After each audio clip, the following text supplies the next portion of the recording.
à tous et bienvenue chez Gauguin. Aujourd'hui, on exporte une Westfield.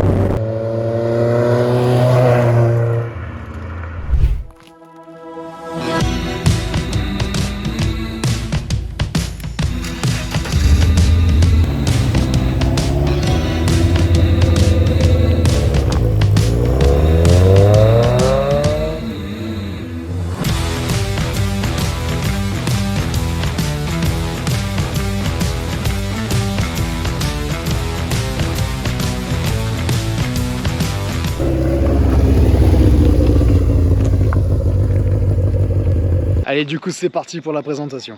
Donc regardez-moi cette face avant, cette couleur superbe, ce bleu et ce jaune, ça va à ravir. Et là ce qu'on aime, c'est qu'on voit exactement tout le train avant. Ici c'est absolument superbe.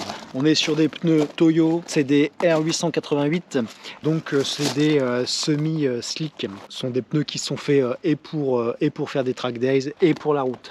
Là on a la ligne d'échappement qui sort de ce côté là, bien juste ici. Un truc qui est génial, vous voyez, c'est ça, c'est qu'on a des petites protections en plastique sur les ailes. Donc voilà, on voit bien l'utilité que ça a, puisque en fait vous pouvez retrouver beaucoup de débris qui arrivent ici, et ça c'est vraiment les parties les plus fragiles sur ce genre de voiture. Et donc cette petite protection en plastique, elle est vraiment la bienvenue pour éviter d'avoir des trous directement dans les ailes, quoi.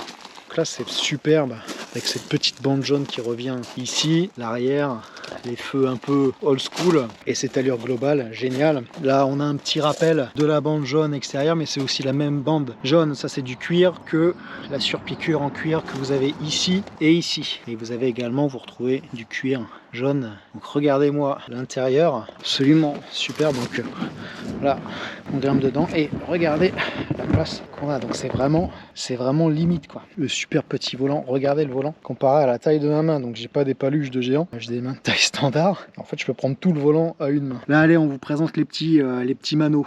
Pression d'huile, température, carburant. Là, des petits boutons à l'ancienne. Donc là, c'est pour mettre en veilleuse. Vous rappuyez une deuxième fois, vous êtes en feu de croisement. Et si vous voulez basculer en phare, vous avez un petit levier ici et ça va vous allumer la petite LED bleue qu'il y a ici. Donc on coupe, ça c'est les essuie-glaces et ça c'est le lave-glace. Vous avez la ventilation, donc là elle est arrêtée. Vous avez deux positions pour la ventilation. Donc ça c'est pratique l'hiver parce que du coup, si vous récupérez la chaleur du moteur, ça vous envoie dans l'habitacle, et avec la cover c'est plutôt pas mal, vous n'avez pas trop froid. Les warnings sont juste ici, là derrière, et ici là, clignotant gauche droite, donc c'est génial, quoi. Le contour qui est pas très visible, parce que quand vous conduisez honnêtement vous voyez rien du tout, quoi. Vous avez non seulement vous avez le volant plus votre main, et en fait vous voyez rien. Bon après c'est pas fait pour regarder la vitesse, quoi. Là vous avez une petite bombe anti-crevaison au cas où, peu de vitesse, et regardez là on est vraiment confiné, mais on est quand même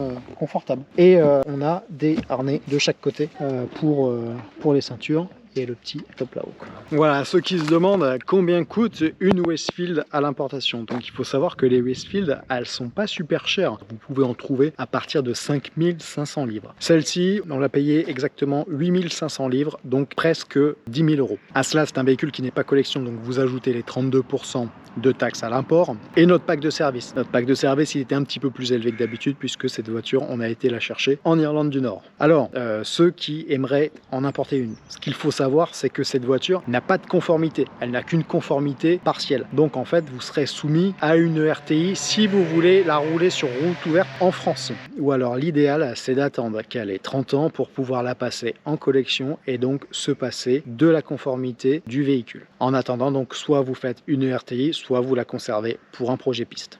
Il y a la possibilité aussi pour ceux qui ont un garage et une plaque W de rouler en W. C'est pas super légal. L'infraction qui pourrait vous être relevée, c'est quoi? C'est une utilisation non conforme d'un W, contravention à 90 €. Et je pense que si vous habitez à la campagne en France, je pense qu'il y a quand même moyen de s'acheter une Westfield et de profiter. Mais bon, après vous avez les problèmes d'assurance et de tout ça. Donc on n'encourage pas du tout à ce genre de comportement, mais on sait que certains le font. Donc après, chacun voit midi à sa porte.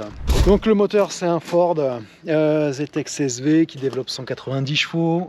Donc regardez-moi ce moteur et dites-moi s'il n'y a rien qui vous choque. Mettez ça dans les commentaires. Regardez bien là cette partie-là et dites-moi ce que vous en pensez. Je vous en dis pas plus. Laissez les connaisseurs parler. Dans les commentaires, les vrais savent. Donc là, on voit bien les 4 collecteurs d'échappement qui repartent là, ici, pour sortir là. Vous ne formez plus qu'un. Et une belle sortie, quoi.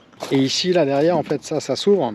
Et vous pouvez mettre l'arceau. Donc nous, on l'avait laissé dehors, puisqu'en fait, on va remettre la cover qu'il y a dessus. Mais voilà, pour ceux qui se demandent, vous pouvez rouler sans cette partie-là et la mettre ici à l'intérieur.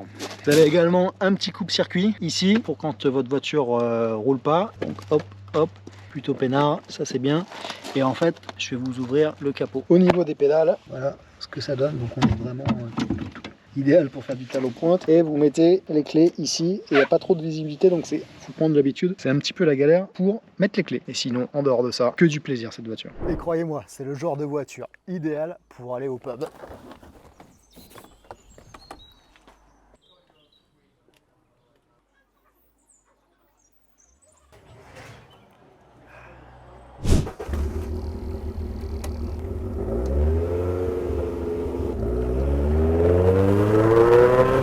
On se retrouve pour l'essai routier de la Westfield. Alors je suis désolé, déjà je sais que le son ça va être compliqué avec le vent, mais on va essayer de faire au mieux. Alors cette Westfield, évidemment c'est l'équivalent, comme je vous l'ai dit, des Lotus et des Caterham, et on se retrouve avec une sensation de conduite unique sur le marché, c'est-à-dire que vous avez beau prendre tout ce qui a un moteur et 4 roues, il n'y a rien d'équivalent sur la sensation de conduite. On est sur un véhicule léger, à peu près 900 kg, bien sûr à ça il faut rajouter le poids de mes grosses fesses à l'intérieur, et on est sur un moteur qui développe un peu plus de 190 chevaux. Donc on est vraiment sur une philosophie différente d'un véhicule léger, et on a une vitesse de passage en courbe qui est absolument hallucinante. Alors c'est pas une voiture qui est faite pour aller taper des VMAX sur l'autoroute, on n'est pas dans une M5 ou un C63 AMG, mais on est sur une voiture qui fait la différence. Dans cette voiture, il n'y a que 3 choses: un moteur, un volant et un pilote. On est sur une boîte de vitesse à 5 rapports au débattement ultra court. Évidemment, comme je l'ai dit sur la Nissan 370Z qu'on a importée récemment, c'est ce qu'on adore sur une voiture orientée sport, ce petit clac-clac au passage des vitesses. Au niveau du confort de cette voiture, alors évidemment, c'est pas fait pour faire comme on a fait, c'est-à-dire 360 miles d'autoroute, mais honnêtement, pour un dimanche ou une petite balade ou une sortie circuit, c'est malgré tout hyper confortable, puisqu'en fait, vous êtes logé dans le baquet, vous êtes bien maintenu au niveau des dorsaux, et évidemment, vous bougez pas gauche-droite, quoi. Et le siège est plutôt confortable. Le seul problème, c'est à la longue, comme vous l'avez vu, on est vraiment dans un cockpit.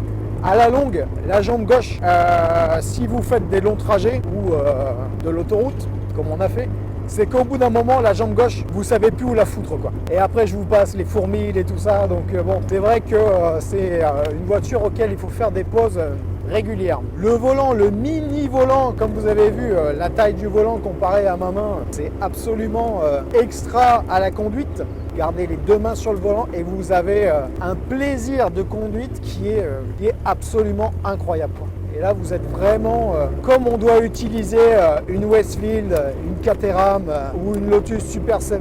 C'est vraiment de la petite voiture de sport pour rouler le week-end et aller se faire des track days. Sincèrement, c'est génial. Ici, le réseau secondaire anglais est quand même assez magnifique. Bon, les routes ne sont pas en super bon état, mais nous, où est-ce qu'on est dans le Norfolk, honnêtement, vous avez vu un peu tout ce qu'il y a derrière moi. Et c'est vraiment l'Angleterre comme on l'imagine. Donc, sincèrement, cette voiture, elle est géniale à la conduite. Ça tient la route, ça tourne.